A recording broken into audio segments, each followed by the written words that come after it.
Hi everyone, Ainsley here from Small Fry Creations, and this week I'm building a donut wall. Let me show you how I did it.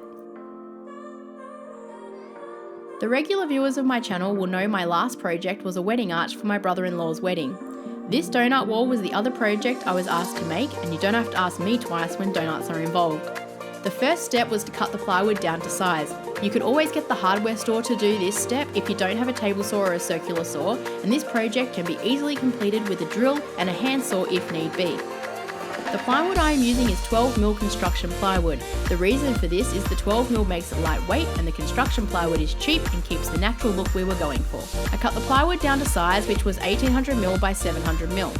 With the plywood cut to size, I could start to work out where I needed to drill the holes. I won't lie to you, there was some donut eating involved through the research phase of this project as I needed to measure the donuts that were going to be used. The Krispy Kreme donuts are 100mm wide and I didn't want the donuts to be sitting on top of each other, so I put a 20mm space between them. I left 400mm on the top and the bottom. This will give me room to add wording later on at the top, and the bottom was left blank because at the time I didn't know if it was going to be freestanding up against a wall or if it would be sitting on top of something, and I thought I could always cut it down later if need be. Turns out I didn't have to make any adjustments. We wanted the donut wall to hold 80 donuts, so we needed 40 spots and we would double stack the donuts. I measured 110mm in from the side and made my mark for the first hole. I could then measure 120mm over and mark my next hole and continue along until I had 5 holes marked. I then measured down 120mm to start the next row and continued this process until I had 8 rows down, giving me 40 holes. The dowel I used was 9mm, so I pre-drilled the holes first with a smaller drill bit and then came back with a 9mm drill bit to finish the holes. Before putting the dowels in, I sanded and finished the plywood with a couple of coats of clear, as I thought it would be easier to do this now instead of trying to get around the dowels.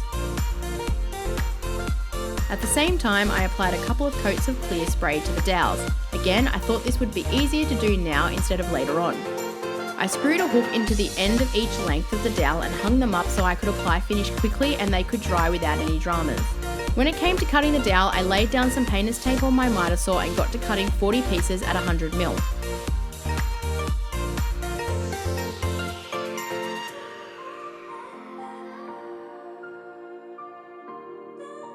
My original plan was to glue the dowels into place, but the fit was so tight that glue was not required, and I also thought later on if I wanted to reuse the wall for another event and a dowel was damaged for any reason, I could hammer it out and replace it with a new dowel.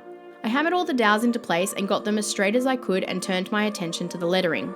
The bride and groom chose the wording "A Whole Lot of Love," and the most difficult part for me was getting the sizing right and coming up with the best way for the lettering to show nicely on the plywood.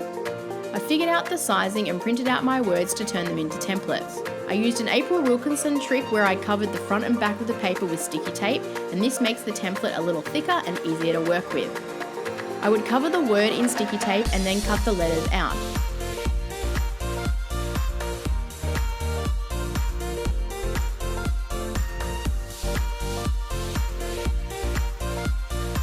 When I had all my letters, I spaced them to where I was happy and ran a length of sticky tape across them so I could transfer them to the board. I used a level to get them straight. Off camera, I tried a number of different methods as the issue I was having was the white lettering kept fading into the light plywood and it was hard to see from a distance. I tried white paint and white paint markers. You could always use vinyl lettering, but I didn't have the tools and wanted to keep the project costs down. In the end, the trick was to make sure that the board is finished with clear coat first because it stops the paint from soaking into the plywood, and the paint marker worked the best for both being able to see it from a distance and also being the neatest. I would use the paint marker to mark around the letter where I could and then peel the lettering away and put the letter back in place to finish the outline. It was then time to put my colouring skills to the test and colour in the letters. I did 3 coats of paint marker to get good coverage. With the lettering complete, I packed the car and headed to the venue. In the end, the wall was placed on an easel, but the height was perfect and no adjustments were needed. The florist for the wedding dressed the board and the donuts were ready for eating. I think this project is not only a great idea for a wedding, but also parties or any event really. Now I do hope you have liked this project, and if you have, help me out by hitting those subscribe and like buttons, and I'll see you on the next project.